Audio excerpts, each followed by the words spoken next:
मीठे बच्चे, सदा बाप की याद का चिंतन और ज्ञान का विचार सागर मंथन करो तो नई नई पॉइंट्स निकलती रहेगी, खुशी में रहेंगे। प्रश्न है, इस ड्रामा में सबसे बड़े से बड़ी कमाल किसकी है और क्यों? उत्तर है, पहले तो सबसे बड़ी कमाल है शिव बाबा की, क्योंकि वह तुम्हें सेकंड में परी ज्यादा बना देते हैं। ऐसी पढ़ाई पढ़ाते हैं जिससे तुम मनुष्य से देवता बन जाते हो। दुनिया में ऐसी पढ़ाई बाप के सिवाय और कोई पढ़ा नहीं सकता। दूसरी बात है, ज्ञान का तीसरा नेत्र दे अंधियारे से रोशनी में ले आना, ठोकर खाने से बचा देना, यह बाप का काम है। इसलिए उन जैसी कमाल का वंडरफुल कार्य कोई कर नहीं सकता। ओम शांति। रूहानी बाप रोज रोज बच्चों को समझाते हैं और बच्चे अपने को आत्मा समझ बाप से सुनते हैं। जैसे बाप गुप्त है वैसे ज्ञान भी गुप्त है। किसको भी समझ में नहीं आता है कि आत्मा क्या है, परम पिता परमात्मा क्या है। तुम बच्चों की पक्की आदत पड़ जानी चाहिए कि हम आत्मा है।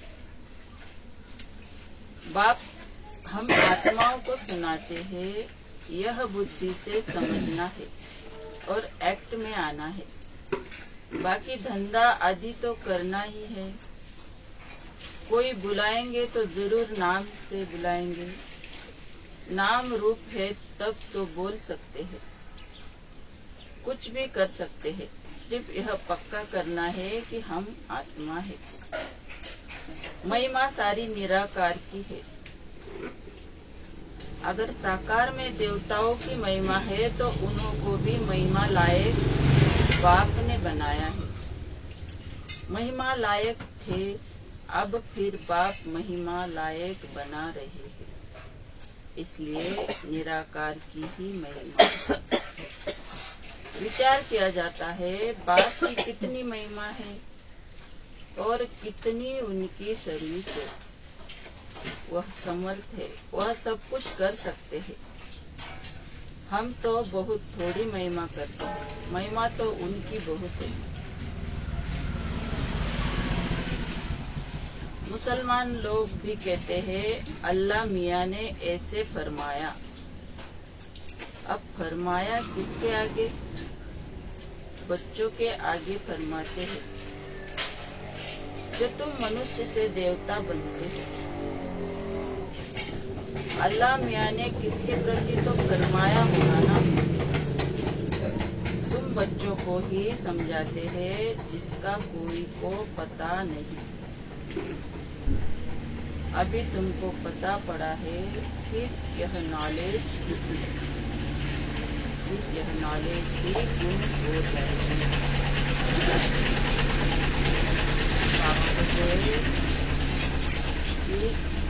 सदा याद में रहो, याद का चिंतन करो और ज्ञान का विचार सागर मंथन करो तो हम खुशी में रहेंगे। क्योंकि नई नई पॉइंट्स हमारे दिमाग में बुद्धि में चलती रहेंगी कि हम ही थे, हम ही बन रहे हैं। बाबा कहते हैं तुम्हें ही बनाता हूँ, फिर से बनाता हूँ तुम्हें देवता। और बाबा कहते हैं कि ये ज्ञान का जो तीसरा नेत्र है, इससे तुम अभी रोशनी में आ गए हो। ठोकरे खाने से बाबा ने हमें बचा दिया है। तो हम कहीं भी जाते हैं, मंदिर में जाते हैं, तो अब हमारे बुद्धि में है कि ये तो शिव बाबा है, निराकार ज्योतिर्बिंदु है, और इससे हमें सिर्फ ज्योतिर्बिंदु को क्या करेंगे तो याद करते हैं, तो उनके अंदर जो गुण है वो हमारे अंदर आ जाते हैं। तो बाबा ने कल भी कहा था कि दृष्टि से क्या करोगे, इसलिए दृष्टि लेके तो जो उनके अंदर गुण है वो हमारे अंदर आ जाते हैं उनकी याद से। ऐसे भी हम किसी को याद करते हैं तो उनके अंदर जो जो गुण है वो हम याद करते हैं ना, कि अगर किसी का स्वभाव थोड़ा कड़क है तो कहते अरे वो तो ऐसा है वैसा है, वो तो गुस्सा करता है। तो ऐसे शिव बाबा के अंदर जो शक्तियाँ है, ज्ञान गुण शक्तियाँ, वो ऑटोमेटिकली हमारे अंदर आ जाती है। तो हम अंधेरे से अभी रोशनी में बाबा ने हमें लाया है। तो इस पूरे ड्रामा में सबसे बड़ी कमाल तो शिव बाबा की है, क्योंकि वो हमें मनुष्य से देवता बनाने की पढ़ाई कराते हैं। तो हम कई मंदिर में भी जाते हैं तो देखते हैं कि क्या क्या लोग कैसे कितने दुखी है और क्या क्या मांग रहे हैं भगवान से। और ऐसे वो पूरा इसके मंदिर में भी शिव बाबा के लिंग के ऊपर भी ऐसे ऐसे करते मानो कुछ ढूंढ रहे हैं वहाँ पे वो। तो हम तो कितने रोशनी में आ गए कि हम सब जानते हैं, तीनों कालों को जानते हैं। तो बाबा कहते हैं कि मैं भी गुप्त हूँ, ये ज्ञान भी गुप्त है, आत्मा का भी ज्ञान जो है वो हमारे पास ही है, और परमपिता परमात्मा का ज्ञान भी हमारे पास है। तो हम बहुत भाग्यशाली आत्मा है। तो बाबा कहते कि अल्लाह मियाँ, वो भी कहते कि अल्लाह मियाँ ने किसके प्रति फरमाया। तो बाबा कहते उन्होंने भी अपने बच्चों के प्रति फरमाया है ना, अल्लाह है तो किसको। तो बाबा कहते हैं कि जानते नहीं है, सब अंधेरे में ठोकरे खा रहे हैं। तो ये पॉइंट्स हम कहानी के रूप में ऐसे पूरी मुरली रोज भी ऐसे सुननी चाहिए कि बाबा ने आज ऐसे कहा ऐसे कहा, तो पूरे पक्की याद में रह जाती है। भक्ति मार्ग में प्रार्थना करते हैं। अब तुम समझते हो जो भी आते हैं उनको सतो रजो तमो में आना ही है। क्राइस्ट बुद्ध जो आते हैं उनके पीछे सबको उतरना है, चढ़ने की बात ही नहीं। तो यहाँ से कोई ऊपर जा ही नहीं सकता, चढ़ ही नहीं सकता, सब नीचे नीचे ही उतरते। बाप ही आकर सबको चढ़ाते हैं। सर्व का सदगति दाता एक है और कोई सदगति करने नहीं आते। समझो क्राइस्ट आया, किसको बैठ समझाएंगे। इन बातों को समझने के लिए अच्छी बुद्धि चाहिए, नई नई युक्तियाँ निकालनी चाहिए, मेहनत करनी है।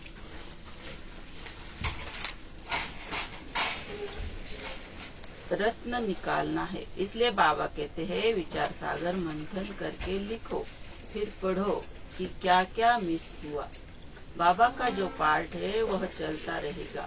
बाप कल्प पहले वाली नॉलेज सुनाते हैं। यह बच्चे जानते हैं कि जो धर्म स्थापन करने आते हैं उनके पीछे उनके धर्म वालों को भी नीचे उतरना है। वह किसको चढ़ाएंगे, कैसे। सीढ़ी नीचे उतरनी है, पहले सुख पीछे दुख। यह नाटक बड़ा फाइन बना हुआ है। विचार सागर मंथन करने की जरूरत है। वह कोई की सदगति करने नहीं आते, वह आते हैं धर्म स्थापन करने। ज्ञान का सागर एक है और कोई में ज्ञान नहीं है। ड्रामा में दुख सुख का खेल तो सभी के लिए है। दुख से भी सुख जास्ती है। ड्रामा में पार्ट बजाते हैं तो जरूर सुख होना चाहिए। बाप दुख थोड़े ही स्थापन करेंगे, बाप तो सबको सुख देते हैं। विश्व में शांति हो जाती है, दुख में तो शांति हो न सके। शांति तब मिलती है जब वापस शांति धाम जाएगी। तो यहाँ कुछ भी कर लो, बाबा कहते हैं यहाँ तो शांति है नहीं। दुख थोड़ा है, पर वो दुख का जो समय वो जल्दी जाता नहीं है। अगर एक रात भी थोड़ा दर्द हुआ तो वो रात जल्दी जाती नहीं है। तो बाबा कहते दुख तो थोड़ा है, सुख जास्ती है, पर दुख की वो महसूसता और वो समय कटता नहीं है। तो यहाँ पे कोई भी शांति हमें दे नहीं सकता। बाबा कहते तुम्हें वापस शांति धाम में ही वहाँ ही हम संपूर्ण शांति के इसमें रहेंगे। बाप बैठ समझाते हैं, यह कभी भूलना नहीं चाहिए कि हम बाबा के साथ हैं। बाबा आया हुआ है असुर से देवता बनाने में। यह देवताएं सदगति में रहते हैं तो बाकी सब आत्माएं मूल वतन में रहती है। ड्रामा में सबसे बड़ी कमाल है बेहद के बाप की, जो तुमको परीज़ादा बनाते हैं। पढ़ाई से तुम परी बनते हो। भक्ति मार्ग में समझते हैं कुछ भी नहीं, माला फेरते रहते हैं। कोई हनुमान को, कोई किसको याद करते हैं। उनको याद करने से फायदा क्या। बाबा ने कहा है महारथी, तो उन्होंने बैठ हाथी पर सवारी दिखा दी है। यह सब बातें बाप भी समझाते हैं। तो माला फेरते हैं, हमने भी माला बहुत फेरी है। तो माला फेरते समय तो और ही ज्यादा विचार चलते हैं, जल्दी जल्दी में और ही ज्यादा फास्ट विचार हो जाते हैं। तो अभी तो हम बाबा कहते हैं कि यह भूलना नहीं चाहिए कि बाबा हमारे साथ है, हर वक्त बाबा को साथ रखना है। और बाबा कहते हैं यह देवताएं सदगति में रहते हैं, बाकी आत्माएं मूल वतन में रहती है। तो हम सब संगम युग पर भी कितना कुछ पा रहे हैं। ज्ञान रत्न रोज हमें मिलते हैं और मूल वतन में भी हम बाबा के समीप रहेंगे। और फिर सदगति में देवताएं, बाबा कहते हैं देवताएं सदगति में रहेंगे, बाकी सब वो शांति में रहेंगे। वह गीता सब सुनते पढ़ते हैं, यह भी पढ़ता था, परंतु जब बाप ने बैठ सुनाया तो वंडर था। बाप की गीता से सदगति हुई। यह मनुष्य ने क्या बैठ बनाया है। तो ब्रह्मा बाबा कहते कि ये ब्रह्मा बाबा भी गीता पढ़ते थे और बाबा कहते कि उससे क्या सदगति होने वाली है।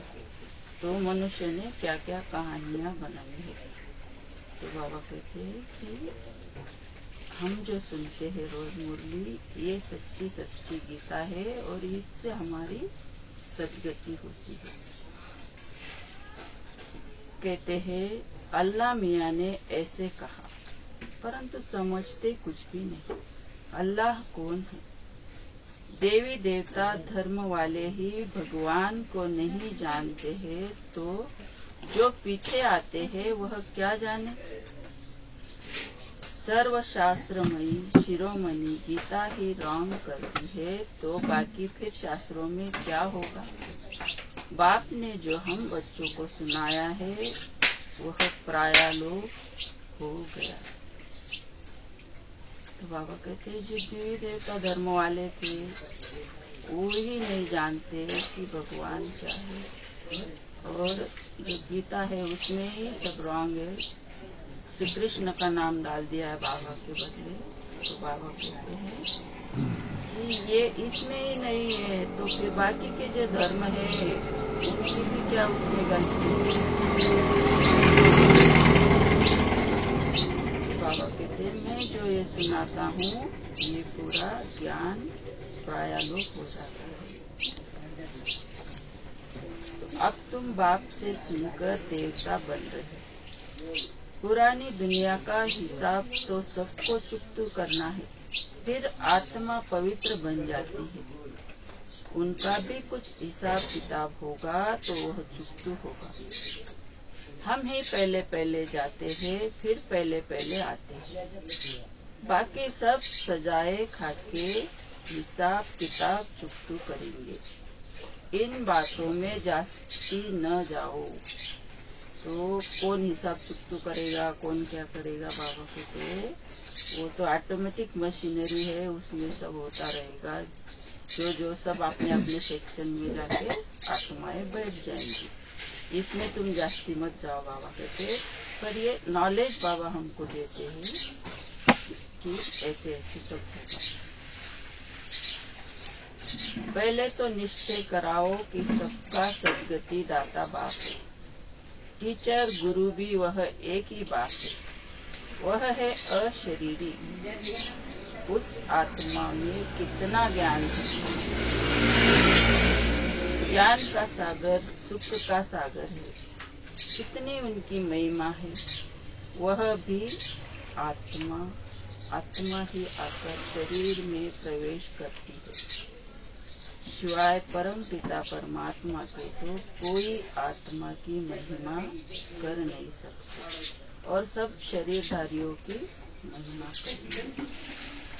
यह है सुप्रीम आत्मा।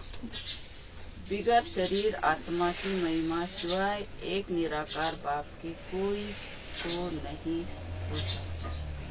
तो हमने कहानी में भी देखा कि बाबा के जो ब्रह्मा बाबा के तन में आके बाबा ने कैसे प्रवेश किया और पहले पहले शब्द उच्चार किए, और उनकी जो बहू थी वो उन्होंने ही पहला साक्षात्कार बाबा को किया।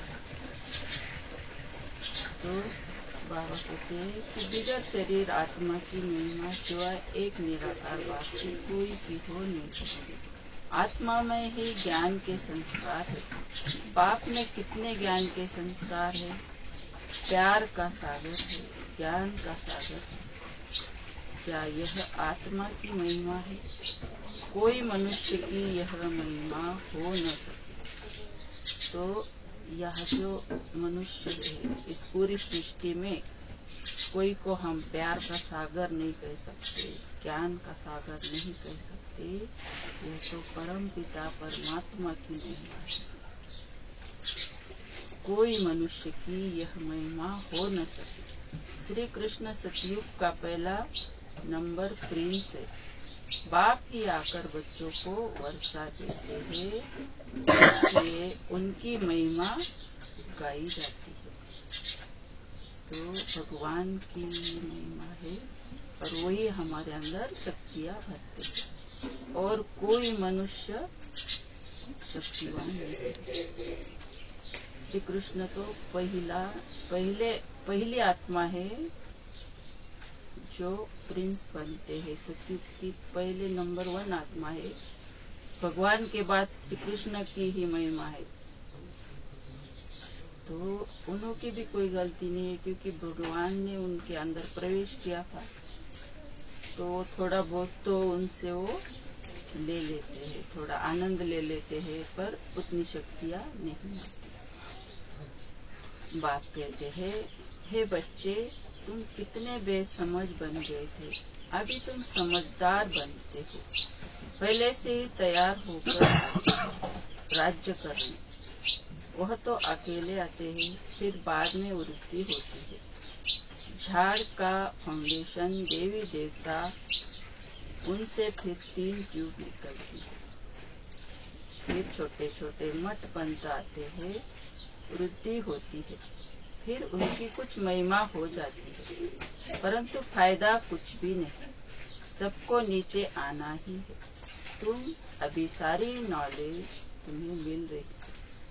कहते हैं गॉड इज नॉलेज, परंतु नॉलेज क्या है ये किसको मालूम नहीं। बाबा कहते कि पहले पहले हम देवी देवताएं आत्माएं इस धरती पर आती है। फिर बाबा कहते हैं कि 3 ट्यूब निकलती है, जो 3 धर्म बताए आपके चक्र में, बौद्ध धर्म, इस्लामी, क्रिश्चियन धर्म। तो ये फिर बाद में बाबा कहते हैं छोटे छोटे मठ पंथ उनके बनते हैं, फिर वो अपने धर्म की स्थापना करते हैं। तो पहले पहले तो हम ही इस धरती पर आते हैं। कहते हैं तुमको अभी नॉलेज मिल रही है, भाग्यशाली रथ तो जरूर चाहिए। बाप साधारण तन में आते हैं, तब यह भाग्यशाली बनता है। तो बाबा कहते कि बाबा तो ब्रह्मा बाबा के तन में आते, फिर ब्रह्मा बाबा भाग्यशाली बन जाता है इस नॉलेज से। सतयुग में सब पद्मा पदम गाते हैं। अब तुमको ज्ञान का तीसरा नेत्र मिलता है, जिससे तुम लक्ष्मी नारायण जैसे बनते हो। ज्ञान तो एक ही बार मिलता है, भक्ति में तो धक्के खाते हैं। अंधियारा है, ज्ञान है दिन, दिन में धक्के नहीं खाते। बाप कहते हैं भल घर में गीता पाठशाला खोलो। बाबा कहते हैं कि दिन में हम अगर चलेंगे तो ठोकरें नहीं लगती और धक्के भी नहीं खाएंगे हम। अगर अंधियारी रात हो और चलेंगे ऐसे तो ठोकरें भी लगेंगी और धक्के भी खाएंगे। तो हम अभी दिन में, ज्ञान है तो दिन है। बाबा कहते हैं बाबा कहते हैं भल घर में भी पाठशाला खोलो। यहाँ बहुत साइलेंस होनी चाहिए। यह है होलीएस्ट ऑफ होली क्लास, जहाँ शांति में तुम बाप को याद करोगे। हमको अब शांति धाम में जाना है। तो यह मुरली सुनते समय बाबा कहते हैं यहाँ तुमको बहुत साइलेंस में बैठना है। साइलेंस में तो हम सब बैठे ही है, कोई आवाज थोड़ी कर रहे, पर जो मन में विचार आते हैं इधर उधर के, फौरन उनसे दूर होके यहाँ अपनी मन बुद्धि को एकाग्र करना है। क्योंकि बाबा कहते हैं ये बहुत पवित्र क्लास है। अगर थोड़े भी अपना ध्यान इधर उधर जाए तो फौरन उसको यहाँ एकाग्र करना चाहिए और मन में विचार करना चाहिए कि मैं कहाँ बैठा हूँ और क्या विचार मन में आ रहे हैं। और ज्यादा ही खराब कुछ विचार आए तो ऐसे कहना कि अरे ये तो पाप है। ऐसे अपने अपने अंदर हमें तो या 1 घंटा हमें बहुत ही शांति में पवित्र स्थिति में बैठना चाहिए कि जैसे हम कहीं मंदिर में देवता के रूप में बैठे हैं। एक भी विचार ऐसे नहीं आना चाहिए, फौरन उसको हमें भगाना चाहिए कि अरे मैं कहाँ बैठा हूँ। तो बाबा कहते हैं कि साइलेंस होनी चाहिए यहाँ। यह है ही बहुत ही पवित्र क्लास है जहाँ शांति में तुम बाप को याद करते हो। पूरे दिन में भी अगर हम देखेंगे अमृत वेला के बाद तो ये इतनी स्थिति हमारी नहीं बनती है, जबकि मुरली में उतनी शक्ति भर जाती है। तो दिन भर के लिए हम शांत रहते हैं।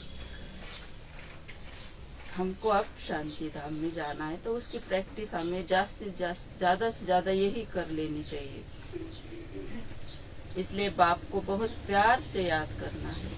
सतयुग में 21 जन्म के लिए तुम सुख शांति दोनों पाते हो। बेहद का बाप, बेहद का वर्षा देने वाला। तो ऐसे बाप को फॉलो करना चाहिए। अहंकार नहीं आना चाहिए, वह गिरा देता है। बहुत धैर्यवत अवस्था चाहिए, हट नहीं। देह अभिमान को हट कहा जाता है। बहुत मीठा बनना है। देवताएं कितने मीठे हैं, कितनी कशिश होती है। बाप तुमको ऐसा बनाता है। तो बाबा कहते तुमको बहुत मीठा बनना है। देवताओं में कितनी कशिश, वो जो फोटो है, मूर्तियां है, उससे अभी तक हमारे वाइब्रेशन जाते हैं और उससे कुछ सब मांग रहे पड़ता है। तो बाबा कहते ऐसे इतना मीठा तुमको बनना है। और बच्चों को तो यह बातें बार बार सिमरन करते हर्षित होना चाहिए। इनको तो निश्चय है कि हम शरीर छोड़ यह लक्ष्मी नारायण बनेंगे। एम ऑब्जेक्ट का चित्र पहले देखना चाहिए। तो बाबा कहते हैं इनको यानी ब्रह्मा बाबा को तो बहुत निश्चय है कि मैं ये श्री कृष्ण बनूंगा, मैं ये नारायण बनूंगा। तो बाबा तो कभी कभी ऐसे डांस भी करते थे कि अरे मैं तो ये बनने वाला हूँ। तो बाबा कहते हैं कि पहले ये चित्रों को हमें देखना चाहिए। वह तो हम सबको पता ही है। तो लक्ष्मी नारायण जैसा हमारा एम ऑब्जेक्ट है कि हम ऐसा बनेंगे।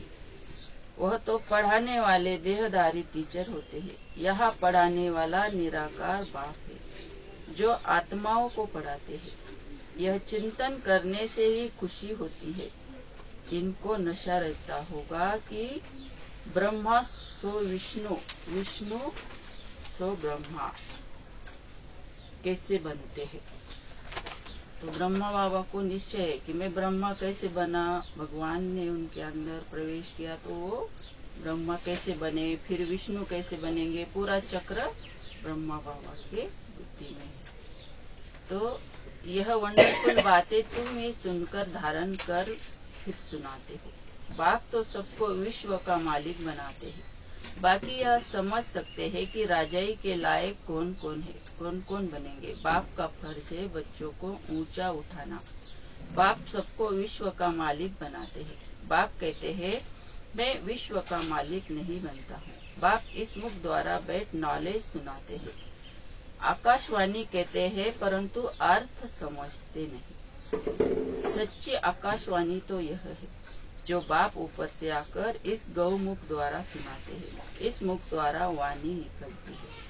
तो बाबा कहते हैं कि ये कहते आकाशवाणी हुई, भगवान ने ऐसा कहा। तो बाबा कहते आकाशवाणी से कैसे सुनाएगा ऊपर से। तो बाबा कहते हैं मैं इस गौमुख यानी ब्रह्मा बाबा के मुख का सहारा लेता हूँ और फिर सच्ची सच्ची आकाशवाणी करता हूँ। तो ये जो मुरली है ये भगवान सुनाते हैं ब्रह्मा बाबा के द्वारा। इसको आकाशवाणी, सच्ची आकाशवाणी हम जानते हैं। बच्चे बहुत मीठे होते हैं। कहते हैं बाबा आज टोली खिलाओ। अच्छे बच्चे कहेंगे हम बच्चे भी है तो सर्वेंट भी है। बाबा को बहुत खुशी होती है बच्चों को देखकर। बच्चे जानते हैं समय बहुत थोड़ा है। इतने जो बॉम्ब्स बनाए हैं वह ऐसे ही फेंक देंगे क्या। तो बाबा कहते हैं कि हम सब जानते हैं समय थोड़ा रहा है, बाकी तो कोई नहीं जानता इस दुनिया में बाबा के बच्चों के सिवा। वो तो कहते हैं अभी तो लाखों हजारों वर्ष पड़ा है कलयुग, अभी तो बच्चा है वो कहते। पर हम कहते थोड़ा समय बचा है।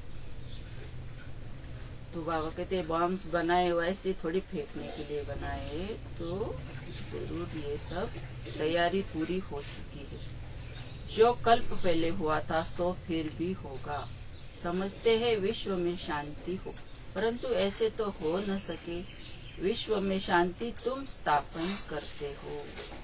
तुमको ही विश्व के बादशाही की प्राइज मिलती है। देने वाला है बाप।